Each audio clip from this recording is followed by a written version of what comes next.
Welcome to Talk It Out. We're your hosts. I'm Jason. And I'm Aaliyah. Let's get into it. Hey y'all, welcome back to the podcast. We have been on a break for a couple months now, and Majority of the summer.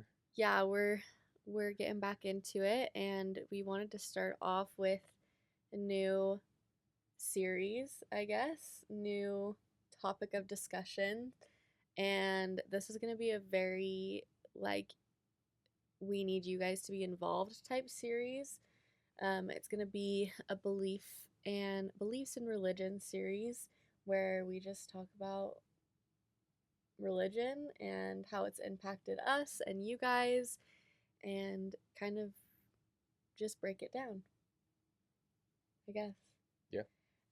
We definitely we know that things like this have been done before, so we kind of wanted to bring like a different spin on it where it's a little bit deeper, which is kind of the point of our podcast, is to get a little bit deeper into things and view things in more like of a philosophical type way where like the questions that we ask and the things that we talk about when it comes to these things, we want it to kind of dive deeper into like you can really evaluate the things that you do believe in and why you believe in those things and stuff like that. Because I think it's really important when you have beliefs, especially spiritual beliefs, religious beliefs, to like look at those beliefs and know why you have them.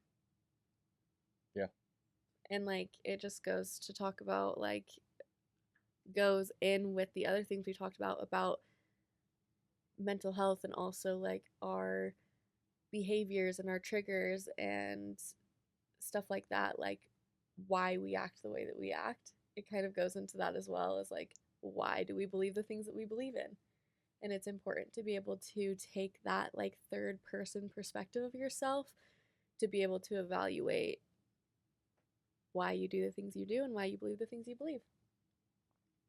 Yeah. Well, and I think it's just an interesting topic of conversation because it's one of those things that's just so polarizing. Yeah. Like whether you do believe in religion, spirituality, or you're just completely disconnected from all of it. Mm-hmm. Like I feel like most people are pretty like polarizing with it. Yeah. You're either like, this is a really big part of my life, I love it, or you're of the mindset of like, I don't need it. Yeah. I don't know. I feel like there is more. It's just, I feel like you see it that way because it's like you always hear the loudest people, right? Yeah. And so I think that there is a lot more people kind of in that gray area that are either trying to figure things out, what they believe in, or they just kind of have this like, it's not really like the highest priority in my life, but I do think about it. It's not like I don't need it. Like I do think that there is a lot of like different types of People are in different places. Yeah. I get that. I mean, I felt that way when I was part of a religion. Mm-hmm. But also, like, what makes it confusing is that for myself, and I know for many other friends and acquaintances that I've had throughout my life, specifically with the Mormon church, you kind of, and it's hard because when you're an adult, it's a completely different ball game. Because then you're thinking for yourself, you're making your own decisions, you're talking to people who think differently than you. When you're growing up, you're kind of like in a bubble. Yeah. And when I was in that bubble, and I've had friends in that bubble, even if you're questioning it, oftentimes that's not the appearance or the facade that you put off to the rest of the world. Right. Like you could be questioning it, you could be wondering if it's for you, but then also telling people that it's what you believe in. Yeah. And that's where I feel like it seems polarizing to me, Right. because then like it is like the loudest voices of Right. one extreme to the next. Yeah. Well, and like you just made me think about too, like Um, hello? My brain just stopped working. I don't know What? where you're going with What? that. What was I thinking? Oh, that's so annoying. Oh, this is what I was thinking.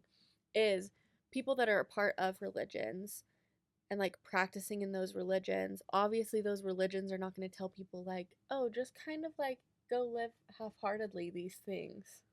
Like if you're a part of a religion, it's usually like expected that you are following the things that they say. Dependent on the religion, that's going to change and like the severity is going to be different and all Yeah. that kind of stuff.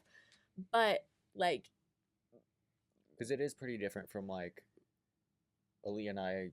Obviously, we live in Utah. We're surrounded by the Mormon Church. Yeah. We both. Aaliyah grew up in the Mormon Church. I was converted into the Mormon Church when I was 12. Yeah, and we'll talk about that a little bit later on. We'll tell our But stories. it's very different because there are religions that want you to adhere to like a very strict set of rules and guidelines.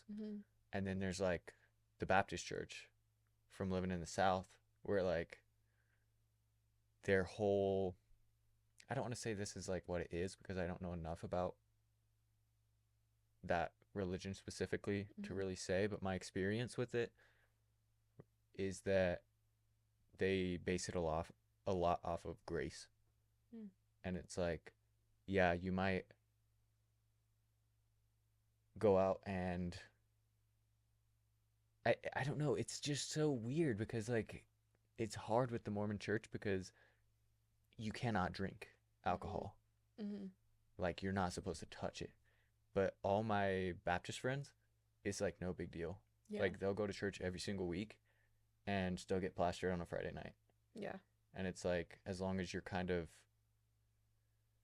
just living life in a way that's good, yeah, then you aren't really like expected to adhere to such strict guidelines. Right. Does that church, do you know if they teach like not to drink? Or is it just like excessive? Or I have like no clue. As far as I know, it's not even like not talked about. It's not like a big topic of conversation. Yeah, which is so interesting because coming from the Mormon church, it really is just like you are given grace by God, and like you can screw up, you can make bad decisions, and the grace of God will save you from those things. Yeah. To an extent, you know, right. Like you can't go out and murder people and expect God to be like, cool. Yeah. But like, there's just so much more leeway with what's going on. Yeah. Yeah. Well, and that is kind of a good segue into how we grew up and what religions we've experienced and beliefs that we've gone through. I'll start. I was born and raised Mormon. My mom's side of the family, well, I don't know if you guys remember in like the first episode I talked about how my mom and dad got divorced when I was really young. I was like 4 years old. And my mom had full custody of me, and then I would go on visits with my dad. And so most of the time I was at my mom's house. And so I was a lot more involved with like my mom's side of the family, those cousins, aunts, uncles. Growing up, we were like very close. I was always up at their house. A few of my aunts and uncles would babysit me when like I'd spend time at their houses when my mom had to go to girls' camp, which is a church thing that they do in the Mormon church. And you getting emotional about it? A little bit. And I don't want you to talk about it because then I'm going to start crying. I just don't know why you're getting emotional about it. I just feel like talking about when you were a kid is like, at least for like where I'm at in life right now, like it's emotional. Why? Like it's nostalgic. Like it's also like look back on the times you don't realize were like good times. You know, it's just like, yeah, it's just emotional. It's not necessarily like sad. It's just emotional. Yeah. I swear, will there ever be a time on this podcast that I like don't cry? If you wouldn't have mentioned it, I would have been able to keep it together. I just wanted to know what was making you emotional about it. Yeah. Anyways. Also, like, it's annoying because I have to do my makeup for the podcast because the lights make me look like a freaking lifeless alien creature, and so I have to wear makeup. Actually, I don't know. I've gone pretty tan over the summer. Maybe I'd be fine now. Yeah. Anyways, so that's my mom's side of the family. Very devout members. Um, I would say that there's definitely more extreme devout than my family, but they're like my family is also pretty devout. Yeah. And then in the specific family, my mom is probably like the least devout out of most of her siblings. And even then she's pretty devout. So, like she always jokes that, you know, she's the black sheep of the family and stuff like that. But needless to say, very devout family. We have like ancestors dating back to like Joseph Smith's family, like they were friends with them. It's pretty crazy, actually. Joseph Smith, as in he's The the person founder, who founded the Mormon yeah, Church. of the Mormon Church. I'm just assuming that a lot of people who are like watching this, because they're close to us, Yeah. like You gotta have to talk understand. about it like nobody knows. I know. So Joseph Smith was the founder of the Mormon Church, and I have ancestors that were friends with him and his family, and so my family has been a part of the church since it started. Generationally speaking, that is pretty crazy to think about. That is a lot of people. A lot of people. Not to mention that like we did have polygamists in our family, so like Yeah. even Well, more people. and I don't know how it's really affected you Mm-hmm. having that information, but for me, like just thinking about like, oh, if I had family that was like dated that far back, generationally, Mm-hmm. like that's a lot of pressure too. Because I feel like there would just be this sense of like expectation to continue being involved with it. Yeah. There's definitely like there is a level of pressure, but I don't know. I need to like look into this with my like birth chart or something, I swear, because like there is something to me that like pressure like that like doesn't get to me. Specifically like religious pressure. It's so weird. But I don't even see it as religious pressure. It would be more of like a family Family. lineage pressure, not to let them down in Oh. a sense. Yeah, no. No. Like it like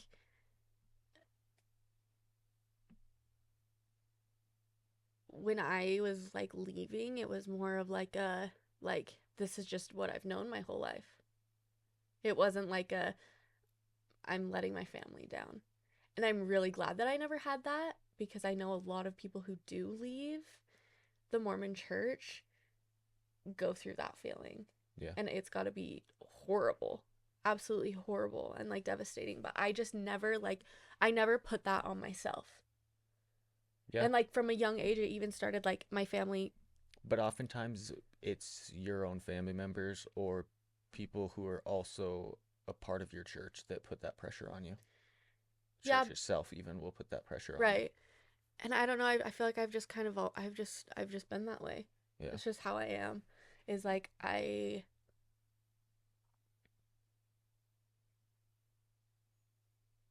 don't want to have like beliefs or I don't want to do things, especially when it comes to like going on a mission.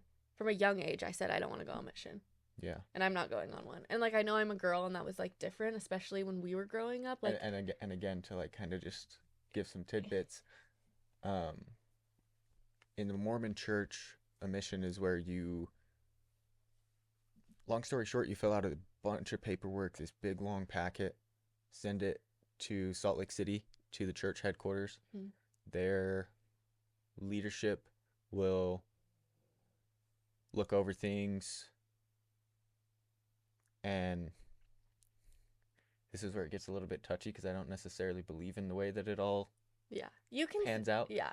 But they say that they pray about it, talk to God for each individual person that sends these packets in. Mm-hmm. And then they'll send you another packet back to your home address in the mail. Yeah. And it will just say, so and so, you are going to whatever place in the world. It can literally be anywhere in the world. Well, I'm sure that there's some places that they're not allowed, but yeah, anywhere that accepts certain. missionary work. Yeah. Um, and then you just go. Like there's no choice. It's not like there's a lot of other religions where their mission trips are like just a few months long, Yeah. and it's pretty much all geared around like helping the community, humanitarian stuff, and you can pick where you want to go to do that. Mm-hmm. But for this, like, it's not humanitarian. Like Yeah. that's a small part of it, but the main portion of it is like teaching the gospel, teaching mm-hmm. and spreading to more parts of the world information about that church. Yeah. And you also like you baptize on your mission, like you basically like what's the word, like proselyte. Yeah, you teach people about whatever you teach people about believes. The church. Yeah. Well, we're talking about the Mormon church, so we can talk about that. Right, but I'm not going to call it the church because I don't necessarily think it's the church. Well, yeah. I think it's a church. Yeah. No, and that's actually a crazy thing. Like, culturally, growing up in Utah, it's just the church. Oh, even for me, like, not growing up in Utah, I've had to make it very... Like, you consciously do that? I have to consciously tell myself, like, don't say the church. Yeah. Because then it makes me feel like I'm still, like, part of it or think that it's... Yeah, that makes sense. But, when I was young, even, like, I didn't want to go on a mission, and the reason that I say, like, there were different pressures involved is because, especially when we were growing up in our parents' generation, it was a very much, like, boys don't have a choice, you go on a 2-year mission. Yeah. When you turn, it used to be 19, now it's 18. Yeah, there's a very high amount of pressure on young men. Yeah. When they turn 18 to go. Like, kind of in our generation, it's eased up quite a bit, and like mental health is really taken into consideration and stuff like that, but there is definitely still a pressure. Yeah. And you're also expected to do it unless there are circumstances that prevent you from doing so. Yeah. Well, and like we really couldn't say the last 6 years because we haven't gone to church. We don't know. Yeah. Maybe it has changed more. But for girls, they used to only be able to go when they were 21, so a lot of them didn't go because they were probably married by then or wanting to be married or in the process of getting married. And well, and even the Mormon church kind of, at least like you said, we haven't been in a while, but when I was a part of it, it was pushed for females to, like, the number one priority was to get married and start a family. Yeah. For a female. Yeah. And for a male, it was like, you do your mission. And then you come home. For 2 years. And then you come home. Get married. And you immediately do those things. Mm-hmm. Yeah. Yeah. So that definitely started to let up when we were younger. Around the time, I think it was when you went on your mission. Or was it maybe earlier? They changed the age for girls down to 19. No, that was way before your mission. What year was that? It wasn't way before, maybe a year or two. Really? Yeah, I think so. Because didn't it used to be 19 that you went as a boy, as a man? Yeah, and then it went to 18 for boys and 19 for girls. And like when that came out, that was a really, really big deal in the church. That was like a big, like, whoa, policy change. Like, that was crazy. And I think they did it like general conference, which is where they like speak to the members once a year, like the big leadership. Twice a year, that's what I meant. And like that's where you hear God's revelations. Yeah.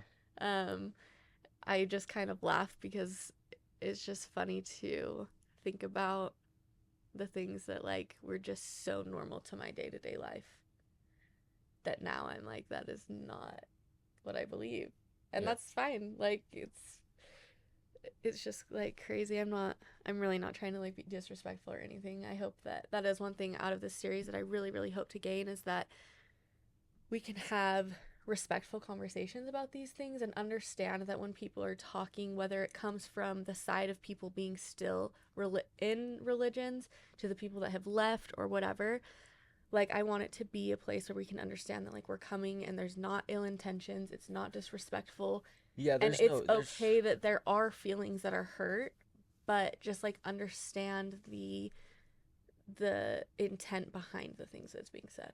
Right. Yeah, and I'm not going to try and, rag on the Mormon church, Mm-hmm. but if you don't have thick skin, I'm going to offend you. It's going to happen Yeah. because I'm going to speak my truth according to how I view it. Yeah. And that's not always going to be Right. something that remotely lines up with I'm just laughing. other people's I'm beliefs. laughing now at like just you and how you are, because that is just so much how you are, and it's just funny to me because I'm very much of the like I do not want to offend you. I will try to say when it comes to like beliefs like this, like I do definitely like I will try to say something a little bit more like Oh yeah, I'm gonna bite my tongue, but there's yeah, certain things that I'm not gonna. There's not really a way for me to bite my tongue on it. yeah. I know. I just love how straightforward you are. Um, but for me, like I didn't grow up in any religion whatsoever. Like first 9 years of my life, Mm-hmm. I'm. I don't even know if like anybody spoke to me about like God or Yeah. anything like that. Yeah. Like That's crazy because by 9 years old, I was baptized. I had like made promises with God, like by the time I was 9 years old. yeah, yeah, and for me, like I'd never even thought of like an afterlife or anything of that nature. Yeah. Um, No, and I had literally been like singing songs about it since I was like born. yeah, but I was like a for baby me, blessed into the church. growing up with my mom for the first 9 years and that side of the family, a lot of them actually were at one point baptized into the Mormon church, Mm-hmm. but they didn't go anymore. Yeah. Um, and so I didn't know anything about it. And then when I turned 9, my dad got custody of me. He was kind of up and down. Like he was in a stage where he wasn't really going to church, Mm-hmm. but it was still like a big part of his background Yeah.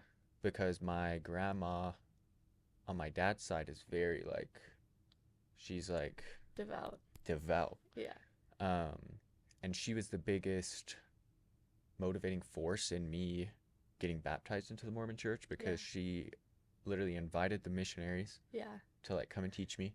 Right. Well, and can I just say, like, I just wanted to say about your grandma is that, like, she also was married to non members. Yeah. And two of her husbands have now passed. And, like, she is just, like, the sweetest saint of a woman who's just, like, has her beliefs and she also, like, just loves everybody. Yeah.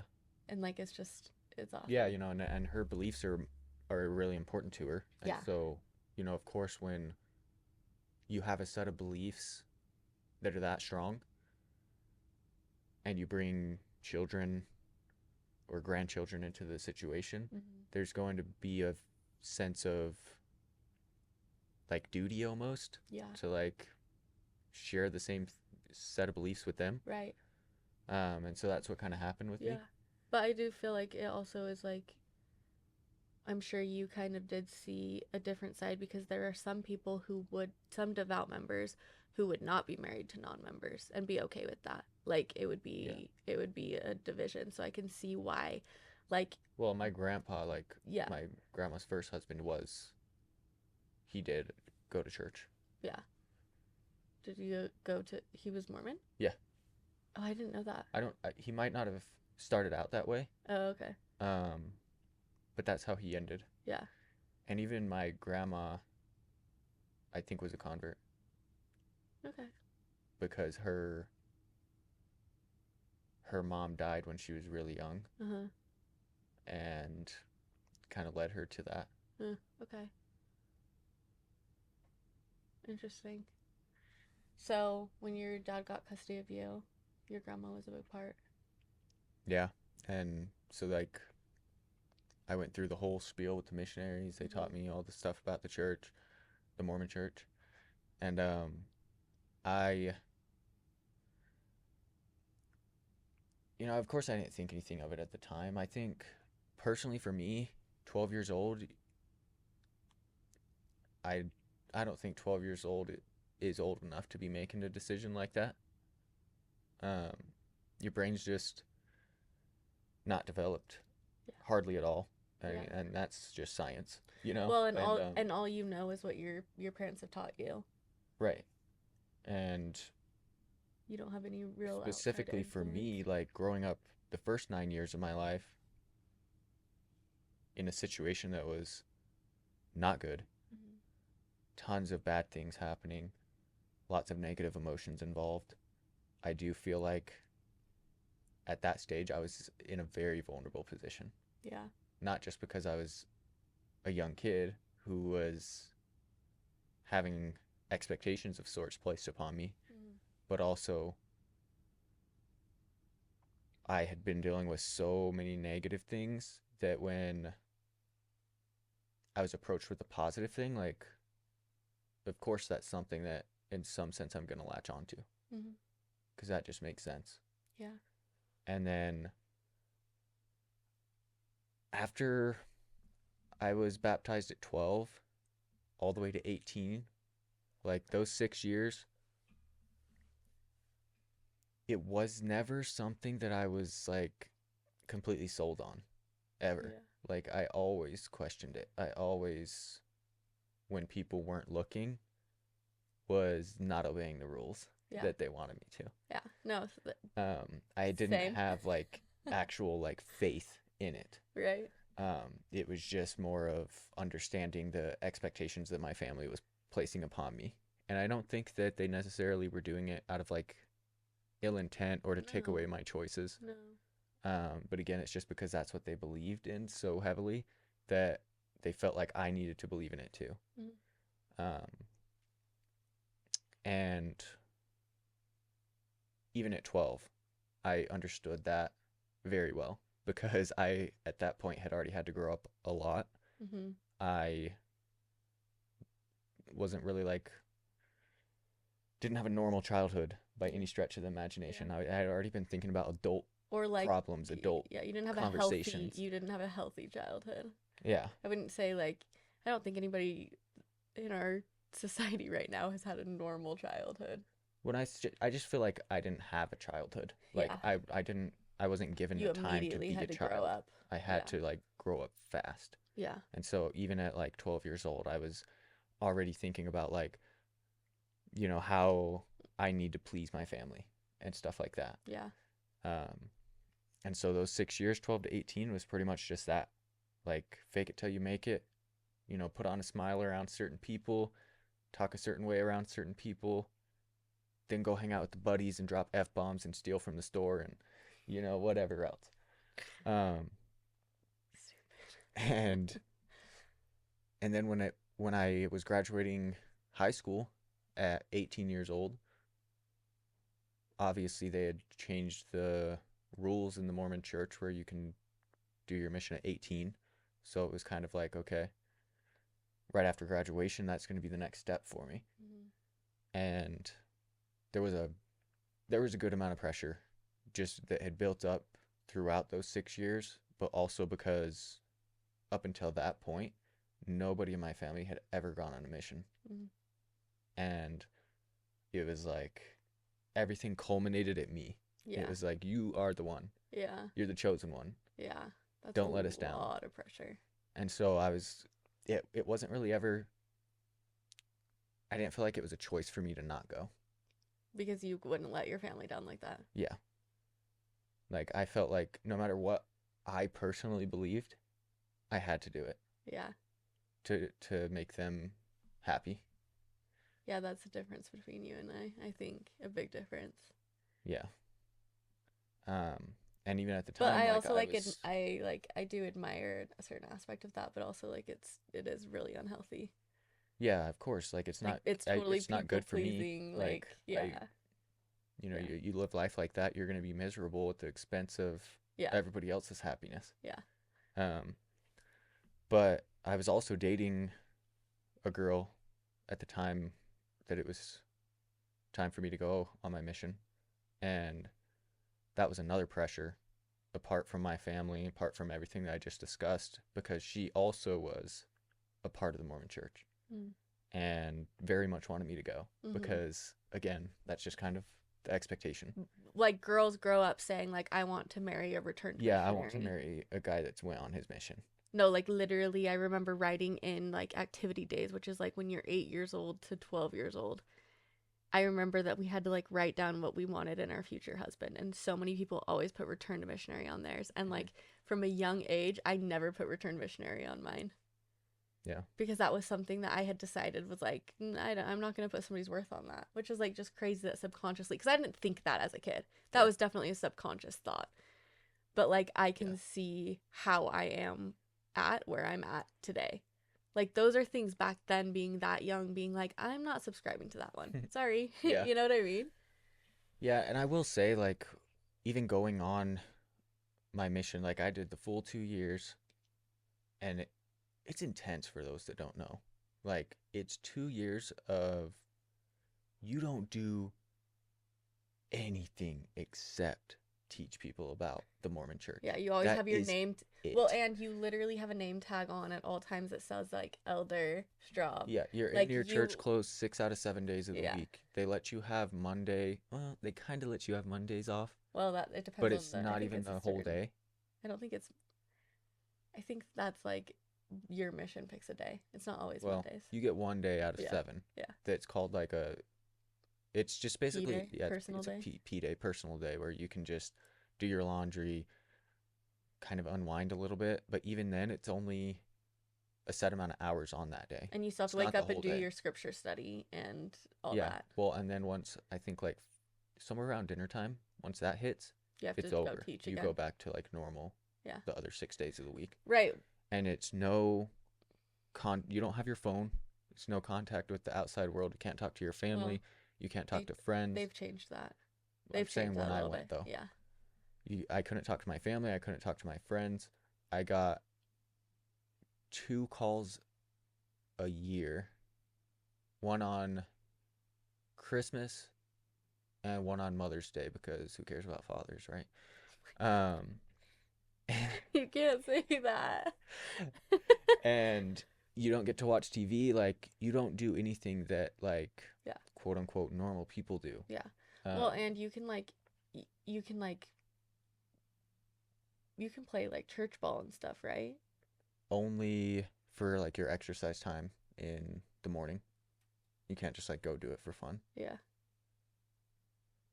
Even Like, if you like went to the if you were at the church building when they had like their like you can't. The only way you could pull that off is if you like brought somebody that you were teaching and like used that as like like we're connecting with them, so like it's okay. Yeah. But also they do set time aside for like service and helping the like people with things that they need help with and stuff like that. Yeah, and that's kind of up to you though, honestly. Yeah. Like when you're on your mission, that's kind of It's not really like you make your own schedule to an extent. Like there's a schedule of like this is what you're supposed to be doing during these times, but then further and more intricately, as far as like we're gonna go teach so and so, and we're gonna go to someone's house and help them do yard work. Yeah. Like you have to set all that up on your own. And But service is like a part of the mission. Yeah. That they want you to do. And service is like going and helping people with yard work and like doing like helping people with things. That's what I'm trying to say. Yeah. But the way that they spin it is kind of what bugs me, because it's more of like it's do it to get close to them. Not do it because it's the right thing to do. See, but I also think that that's might just be like specific missions, and I feel like that's something that's probably has changed a little bit too, because I do know that there's like more service only missions where they're not allowed to proselyte and stuff like that. Do I say that word right? Proselyte, yeah. Proselyte? Because not all countries allow you to proselyte. Yeah.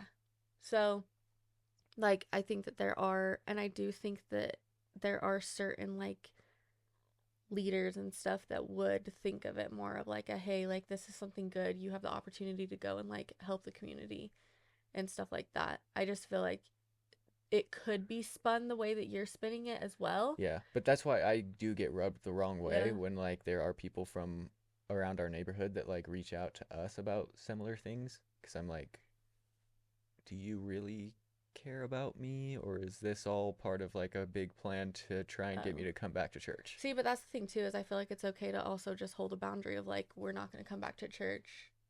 Yeah. And like, it's okay to say that to them too. Yeah. Like, you don't have to like question their motives. Yeah. I mean, that's probably why we haven't heard from them in a while. But because we've told them that we wouldn't go back. I literally removed my records. Oh. Yeah, but we're always nice to them. Yeah. They've come over and like asked about my mom before and stuff, and they're kind. We're kind. Yeah. Because I always say, we always have to be nice to the missionaries, because you and I would have never met if you did not come on a mission. Yeah. Well, and I don't regret it by any stretch of the imagination. Like, it was 2 years of doing something I didn't necessarily want to be doing, but you made also good it was like still 2 years of kind of just being forced to look outward. Like, that's the one thing about it, is that you are just so enveloped on helping everybody else that you almost don't even really have time to think about yourself. Yeah. So it was like a good escape for you. Yeah, yeah, and it was a nice escape from reality, really, because you're put in a massive bubble. Yeah. Like, the bubble that you get put in is so extreme that when you finish your mission, you have to like actually, they put you through classes of like how to adapt back to the real world. That's wild. I never knew that. Yeah. Wow. And the only other place that I've had to do that is when I went to Afghanistan and we were coming back home. Ooh. And that's crazy. Yeah, those are the only 2 times in my life where I had to like sit down and go through classes of like how to integrate back into society. Yeah, how to integrate back I've to never society. had to do that ever in my life. I've never had that talk. Yeah. I would just like to say. Just want to point that out there. They're like, this is how you be human again. No, like, that is giving me, okay, this is something with my existential like OCD, that I would think so much about that it would send me into like a spiral of a disaster if I have ever, and there might be a day that I have to sit through one of those classes. Yeah. And well, it's hope that I have enough therapy to get through that. Well, and it's not a shot at the army or a shot at the Mormon church. Yeah. It's just, that's intense. It's just purely from a standpoint of when I was deployed and when I was on my mission, you are only focused on certain things. There's a lot of life that you are not involved in whatsoever. Yeah. So you do have to integrate back into society, because you're now dealing with aspects of life that you haven't dealt with in a long time. Yeah. Yeah. And I would hope that those organizations that are like doing that to people, I hope that they would give some sort of class like that. Yeah. Like, I think if it's there, it's probably needed. Oh, and yeah. They've had issues, I'm sure. Yeah. And like, that's important to remember, like, the psychology behind the things that we're involved in. And like, it's okay to be aware of the like scientific but explanations to things. That was almost like a perfect way of describing all the things that I was trying to say. Yeah. It's like, it just is very intense. Yeah. It's a very strict time period. Right. And for 2 years to be that way, like, that's a long time, 2 years. Yeah. Especially when you're right at 18. Like, we're talking about almost 1,000 days straight of living life of your first like year of adulthood. That's like first 2 years. What did I say? First year. No. Like, that's intense. That's intense. That's a lot. Yeah. But like I was saying, it was still a great experience. Obviously, Aaliyah and I met, which, speaks for itself. But yeah, it was still an enjoyable time for me for the most part. I think where a lot of my issues with my mission came up for me was actually after the fact, when I kind of was able to take a step back and really analyze and think about everything that went on while I was there. That's where, I start to have some issues with it. But being in the midst of it, like, it was a good time. Yeah. Well, and it was like... Granted, I wasn't a missionary who followed all the rules. Yeah. So that probably made it a little bit more manageable and fun for me. Jeez. But like, I don't know. I just like it's crazy. Like listening to your story, just kind of a lot of the like overall themes that I'm seeing, I can see in my own childhood growing up, where I had these little, just like, I don't know if the church is true for me. I don't know if it can be. Mm. You know, like I had a lot of moments like that from a young age. Mm-hmm. Like I think as early as like, excuse me, I just had like a weird hiccup. My like youngest like memories of the church, I remember having those thoughts. Yeah. And I don't know if it comes with the territory of like literally having like childhood trauma between both of us, that we had to grow up at a young age. It was both very young childhood trauma, which I think makes a difference developmentally. Definitely. I mean, it gets your brain. I think it starts working parts of your brain that a lot of the time don't really start churning until later ages for Yeah. most people. Yeah. Well, I do think that's a reason that you and I both do lean towards more like philosophical, like we're always looking into like the deeper, because we've been doing it for so long. It's literally like habitual for us. Yeah. And that's why like we create and develop OCD. Yeah. Like it's just kind of crazy realizing like where those behaviors that we have now stemming back all the way to like, oh, that's why I do that. Yeah. And then it feels like almost a little bit more like, oh, okay, if I know why, then I can start understanding like how I should change that to benefit my life now. But if you don't know the why, then it's hard to get to that like reason. Anyways, I'm just realizing how like it makes sense that you and I would be compatible. Like we both kind of just have that like those deeper moments like young, that we can remember young. And I don't remember like a lot of my childhood. That's definitely like one of my trauma responses was like, I mean, that in and of itself is trauma. yeah. It is. I know, that's crazy, huh? Yeah. That's probably why when like I do remember things of my childhood, it makes me get emotional, because I don't remember a lot. Yeah. So like the things I remember stand out a lot. Mm. That's crazy. Yeah. Don't cry, don't cry, don't cry. Anyways, Jason and I did start talking after his mission. I was definitely one of the like girls. I was still in my home ward, like that was like, oh, like I liked that guy because I could tell that you weren't really a rule follower, and I liked that because that's like how I am as a person. I do like a rebel. Did. I know a lot of people did. I know. But also like that was easily like the most attention I've ever got from females. I know. Was the 2 years that I was on my mission. I'm sure a lot of people feel that way. It was crazy. That's funny. That's actually really funny. Which, by the way, like you can't go on dates or like talk to people in a romantic manner or anything when you're on a mission. So it's just kind of like dangling like the freaking meat in front of the dog, and they're just running on the treadmill. That's so wild.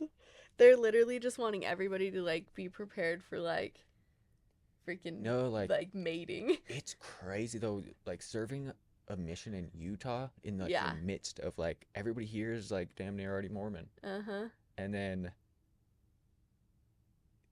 again with just like how people just with everything tend to be so polarizing. Like of course there's tons of people who are part of the church here, but then there's also the other side of people where like they hate it bad. Like one time you're always with somebody. You're never alone. Yeah, you unless have a you're like naked in the shower or like pooping or something. Yeah. You are always like within eye and earshot of the person called your companion. So you like always have like accountability. Yeah. You always have like somebody watching you. Yeah. Where was I going with that? What were we The just talking girls, about? the tension from girls. No. Oh, I was saying how polarizing people are. Mm-hmm. Um, my one of my companions and I were just walking down the road one day, and some guy driving down the road literally pulls off the side of, to the shoulder of the road where we're walking, Mm-hmm. and like rolls down his window and just starts telling us like all this stuff about how like Joseph Smith was a horrible person and this and that. Mm-hmm. And it's like I understand if you believe that, but for me personally, even though I kind of am of that mindset now, Mm-hmm. I don't think it's appropriate necessarily to like go out of your way and be like, "Hey, what you're doing is wrong." Yeah, Like, especially to you also have to remember these are kids. yeah, They're young kids. they're they're kids. Yeah. They graduated from high school and before doing anything in the adult world, Yeah. went on their mission. Yeah. They don't know anything about the adult world. Yeah. Um, Like what a horrible like first impression, man. yeah, but it's just like it's crazy because there are people that are so polarizing like that. That But they can't even like the reason I'm saying understand. that there are people so polarizing is because um, here in Utah County, where Leah and I live now, like within 10 miles of where we're at right now, there's two universities. Mm-hmm. Brigham Young University, which is like, Church school. yeah, it's like endorsed by the Mormon Church. Majority of people that go to that school are Mormon. Yeah, and they also it's like tithing is used to like fund. It's a cheaper school to go to. Yeah. And then there's Utah Valley University, Mm-hmm. which is like kind of seen as like the Mormons that don't want to follow the rules go there. Or people who are not Mormon at all, or like Or yeah, people that aren't Mormon and don't want to have to because BYU is private. honor roll. They have an honor code or whatever. Yeah, it's a private school, so they can tell you like you're not allowed to have members of the opposite sex in your dorm room. Mm-hmm. You're not allowed to have sex before marriage. You're not allowed to drink. You're not allowed to um freaking wear shorts. Like it's weird. I don't know if that shorts thing is still the same. Is still the same. It used to be. Yeah. But and then anyways, UVU is very much like they try to be like inclusive and like very yeah. It's like very opposite. Yeah. And when I was on my mission, there was literally an entire sorority of women Mm-hmm. at Utah Valley University. Again, not allowed to go on dates on your mission, not allowed to like hold hands. Kissing someone will most likely get you kicked off your mission. Like you'll be sent back home. Yeah. I got caught kissing someone on my mission and like it was a miracle that I didn't get sent back home. Yeah. That's crazy. But there was this sorority at UVU of girls that their whole like how you got inducted into the sorority, their like trial or whatever for the people that wanted to get in was to have sex with a Mormon missionary and get them sent back home. That's wild. Yeah. Like this was a bonkers place to be serving a mission. Okay, this was a bonkers place to grow up in. Yeah. The culture is like that's why when you're like talking about how like that show that just came out on Hulu, you're like that's not Mormons. And I'm like which no. one? The one that my mom was watching, The Secret Lives of Mormon Moms or whatever. And I was like, no, you don't understand. Like from a cultural standpoint, I don't see how this is far off. There's a very like polarizing, like, or not polarizing, a very fluid, like different types of members in the Mormon church that you just like. I get that. I understand that like there's people who go to church every single Sunday and still drop F-bombs and, you know, talk nasty or whatever, still drink. But to me, it doesn't make sense because that's not what the Mormon church says to do. Yeah, so like, why are you a part of it? Yeah, why? Why are you a part of it if you want to cuss and you want to drink and you want to do this? Like, don't put on a face Monday through Saturday. Yeah. Or act one way Monday through Saturday and then put on a face in your church clothes on Sunday and like act like everything is okay. Yeah. Because even the Mormon church will tell you like if you are doing that, you are damning yourself. Yeah. Well, and like it's not okay. If you go take the sacrament, which is like the pieces of bread and the water cups, after knowing that you are not like doing the things that you should be to partake in that, it literally says in their scriptures, you are damning your soul. Yeah. Well, and also like not only that, but you've also like the majority of people there, if you are like a member baptized in, you've literally made covenants with God, like speaking on what their doctrine believes, right? Like you've made covenants with God to do these things. Yeah. And then you're lying about it and like not being true to who you are and not being authentic. And like there's a level of shame and a level of guilt that's very heavy in that. And that shows itself in many different ways across like ex Mormon community and stuff like that. Yeah. Like it shows up in different ways. And I think that's where a lot of, maybe yours as well, but at least for me, that's where a lot of, vast majority of my negative emotions toward the Mormon church come from, is the fact that I just felt guilty, Yeah. like all the time, Yeah. for like basically just like who I was as a person, because it just didn't ring true to me what they wanted, what they were expecting of me. Mm-hmm. Wasn't something that felt right. Yeah. And so when I inevitably fell short of those expectations, I just constantly found myself feeling like crap. Yeah. And no, that for me, it's like the expectations that you're giving me are almost impossible to reach. Yeah. Like I felt like they were setting me up for failure. Yeah. Because like you can't say like, hey, go be perfect. I mean, that's not what they say, right? They do want to give you grace, but like that's how it feels with just how many rules and restrictions there are, is that you're expected to be like damn near a perfect human being. Well, and if you're not, honestly, some of their expectations aren't even like to be okay. So they believe that like Jesus is like God status, right? And they tell you that like you have to live like Jesus, you have to be like Jesus. So they're expecting you to literally like not even, you cannot give in to like any of your human urges, natural desires. Yeah, like they don't want like you to like to act on your natural desires. Yeah. It's overcoming the natural man. Mm-hmm. Like that. When you're 13 years old and you see porn for the first time and then you want to see more porn, it's like, yeah, you know, like that's a very natural thing. I'm not saying that it's necessarily a road that is healthy to go down. Yeah. But it's I okay think it that should you be would like viewed differently. Yeah, like it's okay that you have those urges, but let's talk about how you appropriately handle those things. Yeah, or even like you know, there are, that's a parent's job to do to a kid, is like to make sure that they understand like what's healthy and what's not healthy, what's okay and what's not okay. Yeah.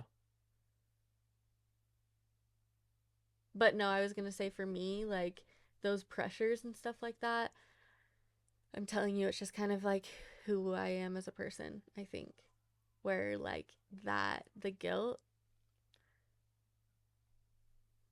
you're gonna have to do better than that. Yeah. Like seriously, because like I would do not okay things and go to freaking Young Women's, go to my weekly activities. But you would never feel like go awkward about it? Or no, like and I wouldn't feel bad about it when you were. No. Yeah, see, that's not how it was for me. It was like when it came time for me to be involved in a task that technically I shouldn't be involved in because of the way that I'm living my life. It was like, oh man, like, oh yeah, I'm gonna go to hell. Yeah. No, I don't know if I have like, I'm telling you, I think. But that's like, sorry to cut you off, but that's okay. like, I have nothing against religion. Yeah. I don't, but I do get a little bit more testy when it comes to the Mormon church, because it just, again, it's just, it feels so extreme. It feels so intense to me. Yeah. Like, if I grew up Baptist, I could have been doing all the things that the Mormon church was making me feel super guilty for, and probably I wouldn't have felt guilt about it at all. I wouldn't even have had a second thought about it if I was like coming up as a Baptist or something. Yeah. And like, so I feel like personally I'm more okay with religion that isn't so involved in your personal life. That makes sense. Like, I would say that's a fair assessment of like your beliefs. Just give me the information and let me do with it what I will. Mm. I don't need all this like ticky tacky, feeling like I'm being micromanaged type thing. Yeah. I feel like that's definitely a fair assessment of your beliefs. Like understanding how you see certain things and stuff like that. Yeah. Like that totally makes sense. I like that point of view. That definitely makes me see it from a different point of view as well. Because like for me, I understood that it was like a high demand religion, but then I was also like, but I'm just like, I'm still gonna do what feels right to me, and I'm not gonna feel bad about it. Like, which is good. I mean, that's healthy for you. But that's where I think like for some people, those beliefs might not seem so crazy. Like to you, it seems crazy. Yeah. Right? Of course, because I just can't wrap my mind around that way of thinking of being like your brain just isn't wired that way. No, like if you give me the rule book, like I'm gonna follow the rule book. Well, and like if the rule book says that you should feel guilty, well, and if the rule book says that you should feel guilty for doing something, then you're gonna feel guilty for doing it. To me, I'm like the book could tell me to feel guilty, and I'm like, I know my feelings well enough that I don't feel guilty, so I'm good. Yeah. Yeah, and I think the other thing for me that was just a huge stumbling block, I mean massive stumbling block with religion in general, is that there was I said a lot of prayers in my time as being religious. And going on a mission. That's very heavy. You're praying all the time. Yeah. People are asking you to pray all the time. All day long. Yeah. Probably like 20 at least a day. Yeah. Like out loud with people around you. Yeah. Yeah. That's wild. And I don't ever feel like I ever had a prayer answered in any way, shape, or form. I think when I was on my mission specifically, there were maybe 2 or 3 times where I prayed for somebody else. 1,000%, I've never said a personal prayer and felt like it was answered. There was 2 or 3 times where like maybe I could be convinced that a prayer was answered, but also looking at it objectively, it very much could have been coincidental as well, especially because being in that environment so heavy, you are naturally going to look for things in a certain light, and almost like force answers to be there when maybe they're really not. It's just like something so minute, and you hold on to it and you're like, that's the thing. That's why that happened. Yeah. Yeah. But that's just that was one of the biggest things with me not wanting to be involved with religion in general. Yeah. Not just the Mormon church, but religion in general, is that I feel like I've reached out to God so many times, and like never have I felt like I got a prayer answered. And for me personally, like the whole pray about it, and if you feel warm and fuzzy, like that's your answer. Yeah. Like that does not fly for me. Like if I'm going out of my way to talk to God, like give me the decency of giving me a real obvious answer. Don't give me some warm and fuzzy feeling that I could have like concocted inside my own head and made myself feel that way. Yeah. Because I want it to feel that way. Yeah. No, like reach down and slap me in the face and just be like, this is your answer. Okay, but I have a couple points to make. Or I mean, and sorry, but if that doesn't happen, then plain and simple, I'm not going to believe in it. Yeah. You like proof. I will not believe without proof. Well, and here's the thing too, is that like in your brain, I think that's how you might be like coming to this conclusion, right? Is like, oh, never mind. That thought is gone. See, you took too long. I'm losing my thoughts. Oh, let's just get to it. So, very first thing I was gonna say is like, hearing you told me that just on there was a moment when you and I were living together before we were married. We were just dating, which is a no-no in the Mormon church. You don't do that. And I like actually didn't tell my mom that we were like living together, and you didn't know that I didn't tell her until we were literally driving to North Carolina, because I knew that it would just be a blow up, and so I just like avoided it. It was bad. It was bad. But I also just like I didn't trust. I knew what my mom was going to say, so I just like didn't tell her. Yeah.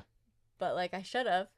But also like that's something. Yeah, because then it makes me it made me feel like, yeah.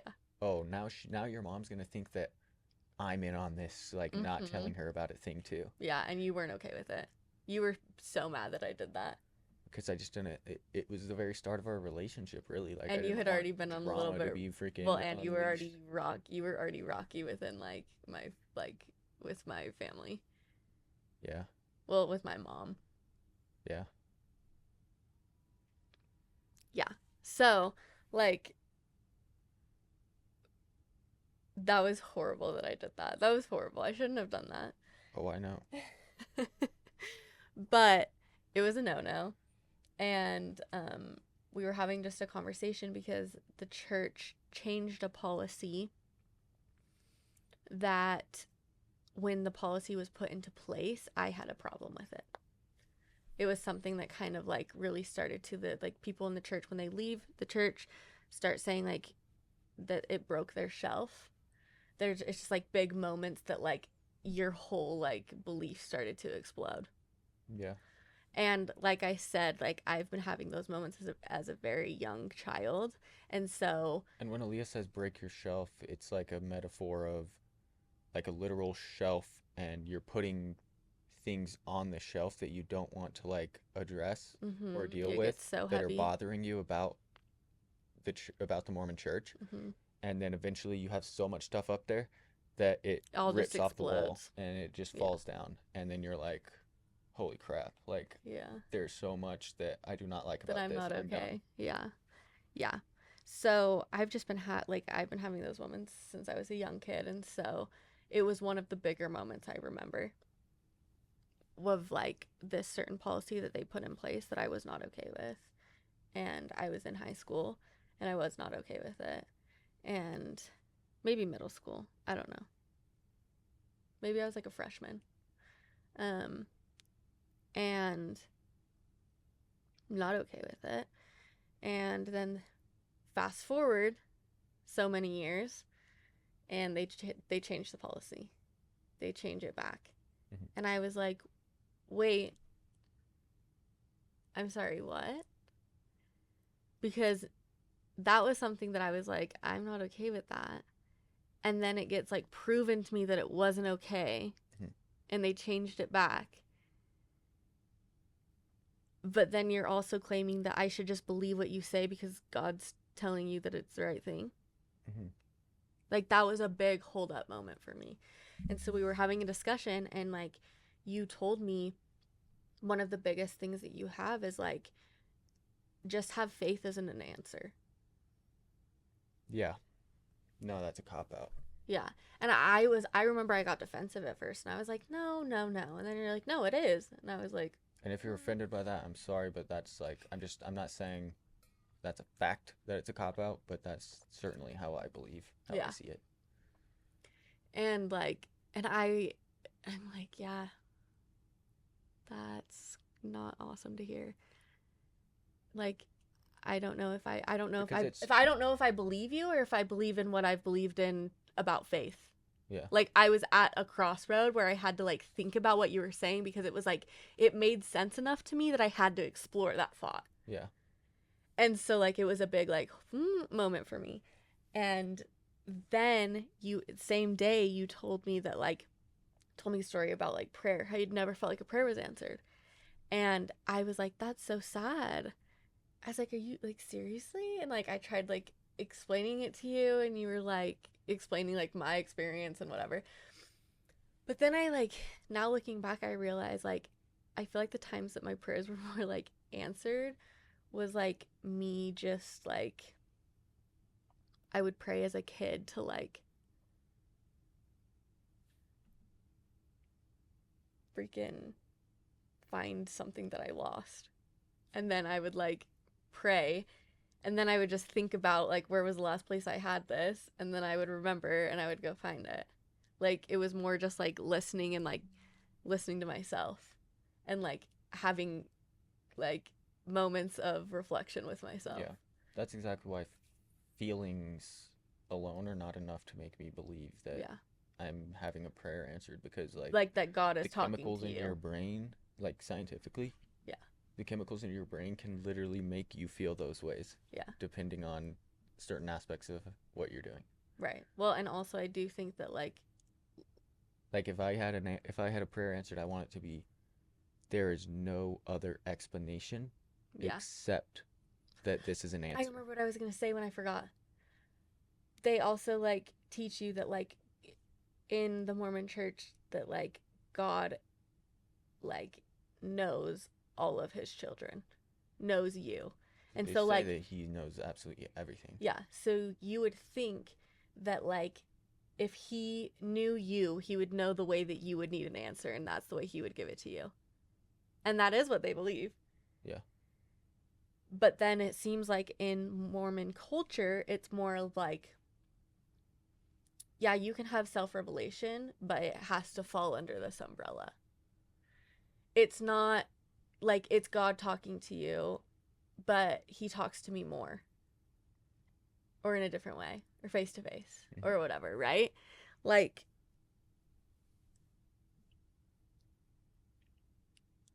it's human nature to have intuition and to be in touch with nature around you. Like, we are nature. Of course, we would have that energetic connection with things around us. Of course. Of course, we would want deeper meaning. Of course, we would want deeper feelings. Of course, we want deeper connection. Like, that's part of life. All living things have that some sort of energetic understanding. Yeah. It's how we communicate. Like it's undeniable. It's science. I mean, obviously, like it would take a lot for that to change. Mm-hmm. Like it's something that has been researched so deeply. Yeah. People will still deny it though. Yeah. Yeah, that's wild. Yeah, that's crazy. But like when you're thinking about it, of course you would be like, okay, well then, because you don't believe in a God, correct? Yeah, I believe that there is not one. It's not just that I think like maybe there is, maybe there isn't. I think that there is not. Yeah. I'm not gonna say that I know that. Yeah. Because you can't know. Yeah. But nothing has led me to believe it so far. Yeah. Like in the slightest. Yeah. Well, and honestly, like, I do think that that's kind of as open-minded that you can be about not believing in a God. Yeah. And like, for me, I'm like, I have pretty much the same belief, but not quite as polarizing as yours. Yeah. Like but I do try to be respectful in conversations with people. Yeah. Unless you are going to come from a standpoint of like, I know that there's a God. Yeah. If you're going to say like, I know that there's a God when I know that you don't know that, then I'm going to be very much polarizing on the opposite end. Yeah. That's where I'm like, you do get spicy. You can get spicy. I know I can get spicy. And I won't take it to, I just won't take that place because I just like don't care to have that conversation because I know how. Well, the thing that bothers me is that they expect to just have that. People will state their beliefs to correct mine. And you can't do that. That's not cool. Yeah. Like, I don't go around every single time I hear someone saying like, that's the biggest pet peeve I have is when I say like, if there's a God, blah blah blah, and someone will say, there is a God, and I'm like, there was no reason to say that. Don't sit here and correct my beliefs right now. I am saying what I believe in. Yeah. So you need to keep your mouth shut respectfully. Yeah. or And if you're saying your thing, then I'll let you say your thing. You're and talking about your I always beliefs. do. But Yep. that's exactly my point. Is like, imagine I go into a conversation and someone says, um, "Oh, I'm so grateful to God for these beautiful mountains," and I'm just like, "There is no God. He didn't make the mountains." That's crazy. Like, You how can't do offended do you that. think they would be? They would be Yeah. very offended, but they just Yeah. don't think of like Yeah. treating other people with the same dignity. Yeah. That's so true. What a good example. I love that example. That definitely just makes me like understand why that is like it's just decent to not be like that. Yeah, just let people say what they believe and just leave it at that. Like,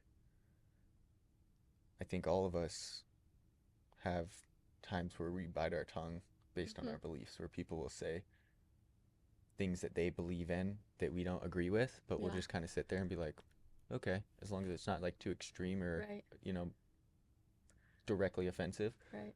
But for whatever reason with religion, like, people just forget that. Honestly, I think that that's truly like one of the issues in America, if I'm being completely honest.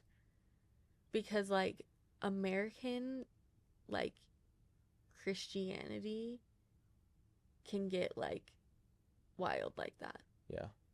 Like, And I am like a little bit versed in, you know, other religions. Like, I went to, when I was in the army, I was literally the only Mormon in basic training. yeah. And because I didn't have a buddy to go to the Mormon church with, Mm-hmm. I couldn't go to the Mormon church because you can't go by yourself. And so I would go to non-denominational. Uh-huh. I would go to just like the regular Christian. One time I went to Islamic. Mm. I forget what the actual term of their religion is, Is but it just Islam? Islam, yeah, Islam. And I learned about like the 7 pillars of Islam, and I actually really liked it. Yeah. You know, I thought that they were teaching good principles. Like, if you look up right now 7 pillars of Islam, like, all 7 of those things are like, to me, like guidelines of like how to be a decent human being. Yeah. Well, and you think about like I don't have an issue with religion. I have an issue with the way that it's practice. people practice it and portray it. Yeah. And like you think about the fact that there are extreme religions and extreme sides of religions and sects of religions and stuff like that that do take things and turn it into something it shouldn't have been. Yeah, I mean, obviously there's, you know, crazy religions where, you know, they think like blowing themselves up and killing a bunch of people is gonna result in 70 virgins in heaven and stuff, and like, that's like you can't. Yeah, like that's you're putting yourself above innocent people, and that's not something that you and I believe in. Yeah, and that's not. I don't think that's something that majority of people believe in. Right, but Islam, like the religion of Islam, is really looked down in America and stuff like that. And because you're saying Americans are ignorant, and we don't do enough research to understand that Islam regular is completely different from like radical Islam. Yeah. And like being Islamophobic is a thing. And, I know. And like it's sure. sad, and it's sad the way that hate is. People see the burqas, and like get uncomfortable. Yeah. And it's like literally like our society trained us to be that way because of 9/11. Yeah. Well, and like they also like just like how during World War II they were throwing anyone of Asian descent in freaking concentration camps. Yeah. Like that's not okay. We feed. I should not we feed. The government in America feeds us with fear, and like fear is how they control us. Point blank. Period. If you're not afraid, then you're probably going to be thinking with a rational mind, and to them that's dangerous. Yeah. Yeah, this is turning into something that's like way wild because it's blending hot topics. Yeah. Politics and religion. That's hot topics. But also at the end of the day, this is Jason and I's podcast, and like we are going to talk about the things that we believe in, and we hope that that doesn't make you uncomfortable, and we hope that you'll listen to us And like, we're just trying to be us. And like, we'll respect you. We want your stories, we want your opinions, we want to share those things. Yeah. And so like, we're going to be sharing other point of views and talking about it and digesting it how we see it and how we would come to that belief. Yeah. And I think we're both do our best to be respectful of other people's thoughts and opinions. Yeah. But at the same time, we are both very passionate people as well. Yeah. And so I think sometimes people will mistake our passion for like nagging things. Or like pointing finger, like, yeah, like we're really not trying to do that. We're just passionate about the things that we believe in, and I think that that's important. Yeah, that's an important aspect of believing in something. But we both are trying to like also work on things where like we do realize that we take it too far sometimes. Yeah. So please have grace with us. We'll have grace with you. Because we're all just freaking human at the end of the day, and this shit is hard. It's hard to unlearn things. So anyways, I think that's kind of a good point to leave it. Hopefully you guys understand like the flow of how we want to talk about things. And if you would go to the link in our excuse me, I had that weird hiccup again. The link in our description, and fill out the form of sharing your guys' stories. Again, the form is a little bit of a different format just because we want it to be more philosophical like this. We want you to sit down and like think deeply about your beliefs. It'd be cool to share. Also, if you feel like you just think deeply and then give us more surface level answers, we're okay with that too. Share what you're comfortable sharing. Yeah. You don't have to put your first name or your pronouns if you don't want to. Just put NA in any section that you're not comfortable answering or you just don't want to answer, because you can answer how thoroughly you want. Yeah.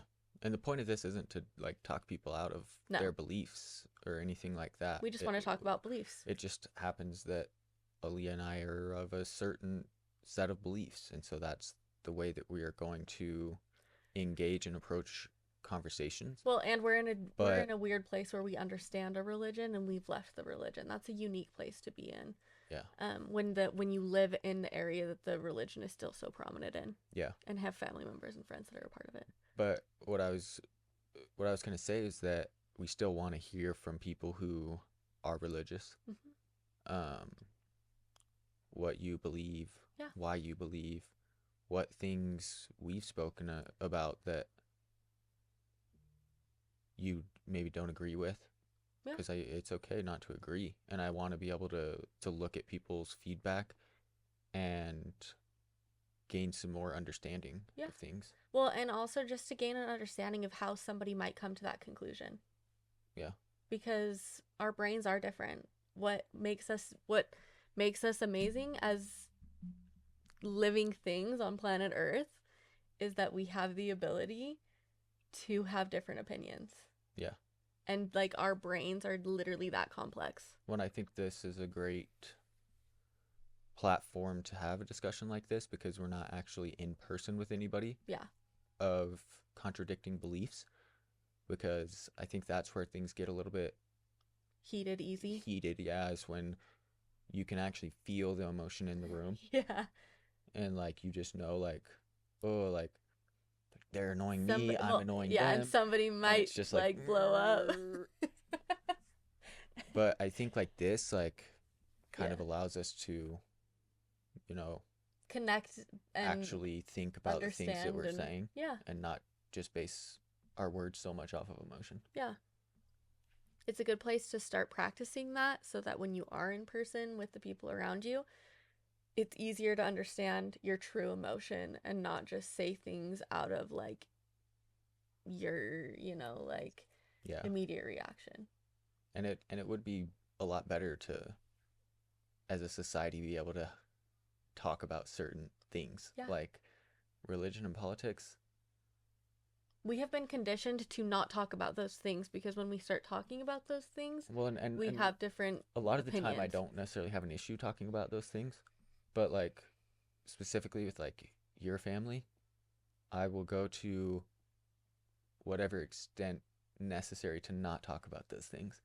Like as soon as they start coming up in conversation, like I gotta go do the dishes, or like I need to go to the bathroom, like Yeah. I don't want to be involved in that because I know that it's going to get heated. Yeah. And I do want to be able to have conversations with people in person of like, we don't agree with what each other's saying, and we can actually sit there and say like, oh, like, well, I don't necessarily agree with you, but I respect that you believe that. Yeah.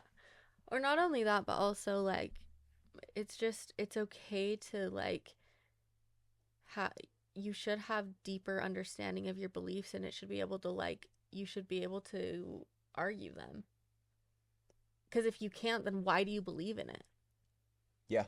And not even argue them. I understand like not everything has to be like it's not, I'm not talking about like combativeness and like fighting. But arguing is like it's okay to have like discussions that you feel a little bit more passionate about, and you do have that kind of fiery like you should have that feeling when you're talking about your beliefs. Mm-hmm. If not, then why do you believe in it? You don't. If you don't feel that way, you don't believe in what you're saying. That's my opinion. I don't think you can. That's what I'm trying to say. I think you can tell yourself that you believe in those things, but Yeah. if you don't If they feel a can't be certain type of way challenged, when they're challenged, then is that really well, what you and believe is in? it coming from a place like it's not coming from like an insecure place? Like you need to be like, I know without a shadow of a doubt. Yeah. Right now at this moment of time. But I will It's listen. part of your core. Right. But also I will listen to other people's opinions because I do understand that like I can evolve and change and grow. You should be thinking about why you believe in the things that you believe in. There's like it's important. It is an important core of who you are as a person. And literally they talk about it in the freaking Inside Out movies. So well, that's the other thing about beliefs. Like there nowhere does it say you have to believe in something until you die because you started believing in it once upon a time. Like yeah. Beliefs are meant to change sometimes. Yeah. Like you should be, like you said, evaluating your beliefs from time to time. Do these still line up with who I am and who I want to be? Yeah. Okay. I do want to end on a thought from the Four Agreements. I'm going to grab it real quick. Okay. And then also I do want to say that we do have a friend who studied religion, like is very versed in religion and Christianity and stuff like that, like at its core. And he has expressed like interest in helping us understand certain things if we needed his knowledge. So if you guys have any like questions about like actual like Jesus teachings stuff, like not translated version of things, you know, he might be a cool connection to have. So if you guys have any specific questions like that, we would love to hear them. That would be awesome. But I'm going to grab the Four Agreements real quick. So this book is based off of the ancient Toltec people. They were an ancient people. And I love what some of their stuff teaches. So I'm just going to say. It's not really like, I wouldn't say they were religious people as much as spiritual. Very spiritual people. Okay, so this is in the first chapter of this book. And it has this part is literally underlined by Jason, which is funny because this is something I was just listening to this book a few days ago, and it's something that stood out to me, and then I come to your book and it's already outlined, and I love that. Anyways, we are born with the capacity to learn how to dream, and the humans who live before us teach us how to dream the way society dreams. The outside dream has so many rules that when a new human is born, we hook the child's attention and introduce these rules to his or her mind. The outside dream uses mom and dad, the schools, and religion to teach us how to dream. It's just talking about society right now, right? Society's pressures, society's rules, society's ideas. Attention is the ability we have to discriminate and to focus only on what we want to perceive. We can perceive millions of things simultaneously, but using our attention, we can hold whatever we want to perceive in the foreground of our mind. The adults around us hooked our attention and put information into our minds through repetition. repetition, not reputation. I don't know why. This is the way we learned everything we know. Like, this even goes into... Yeah, every human being ever. Right. Learned like this. Right. And it goes for, like, culture, religion, politics. This is going Societal for everything. Norms. Yeah. Norms. Mm-hmm. And then it also goes on to say that, like, it's not the people's fault before us for, like, they didn't know any better. They're just passing along the information that someone else gave them. Yeah. And so, like, that's where it's so important. The only way, excuse me, those stupid hiccups. The only way that you can have grace for others and grace, like, for yourself is if, like, it's okay for people to evolve their minds and thoughts and beliefs, and, like, it's okay to step out of those things. Yeah. Well, and if you don't believe that someone is speaking from a place of truth,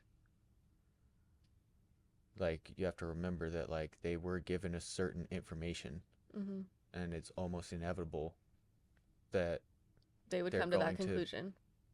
Instill certain beliefs in themselves. Yeah. But also that, like, the people who passed it on to us, right? Like, if you don't know better, then you can't do better. But if you do know better, then you can, like, or if you do know better, then you can be better, right? Like, it's okay to have grace. It's okay to, like, mess up and have faults, and, like, that's also human. Like, we need to learn how to have grace for ourselves and others better, honestly. Like, it's okay to have these conversations and to not be afraid of them, and to, like, we should have this deep understanding and control of our emotions where, like, we can understand that, like, it's okay to feel a little bit of contention sometimes. Yeah. But anyways, great book. I know we've recommended this multiple times on the podcast, and that's another one to add to the tally. Right? I know. I really, truly do love this book. Like, if you want to feel like crap in a very progressive way, here's your book. But also, not only that, but, like, if you want to have a little glimmer, if you're just stuck in this, like, I don't know who to be, I don't know what to be, I don't know who I am, I want to know those things, or, like, I feel like I know who I am, but I'm stuck, like, what do I do? Like, if you just want to, like, have hope for something, like, you can choose to look at those things this way too. It will kind of feel like a slap in the face because we do have ego, we do have pride, but it's okay. Let your ego and your pride be checked. It's okay. But I think that is your ego and pride being checked. When your ego and pride feels challenged, it's because you know deep down that you're being checked. You're accepting that you did something wrong. The way you are thinking is not or behaving 100% correct. Or behaving. Or doing. Yeah. And we should come to those realizations because we should want to grow, and to grow you have to look at those parts of yourself. Yeah. You have to. How are you going to fix the things wrong with yourself if you're not willing to look at what's wrong with yourself?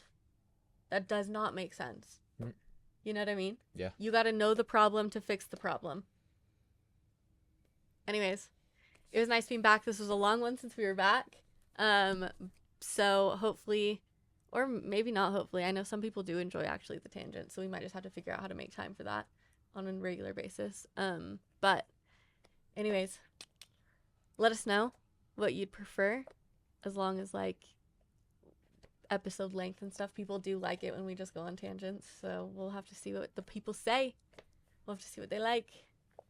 But please fill out that form also. We would love to hear from you guys. Hopefully you feel comfortable sharing and being a little bit vulnerable. Again, you don't have to leave your name, your first name, or your pronouns if you don't want to. But we would like to know your age. That always interests me. And then there's some kind of philosophical questions for you about religion and beliefs that we would love to hear from you. And we are planning on sharing on the podcast. So we probably won't share, like, first names yeah, I know, of people that we, like, know. might share for those that do leave, male or female or whatever, Yeah. because I just It think would it's be interesting to interesting. look at the statistical side of things. Yeah. With how men and women think differently or Yeah. similarly. Yeah. It's fun to kind of look at that. And again, obviously, we will also respect non-binary as well. So please know that that is safe in this space, and we will not tolerate people being stupid about that to us. So please don't be. Yeah, we would like to be inclusive, so we expect that on all sides of the coin. But it was nice talking again, and we will see you guys next time. Thanks, y'all.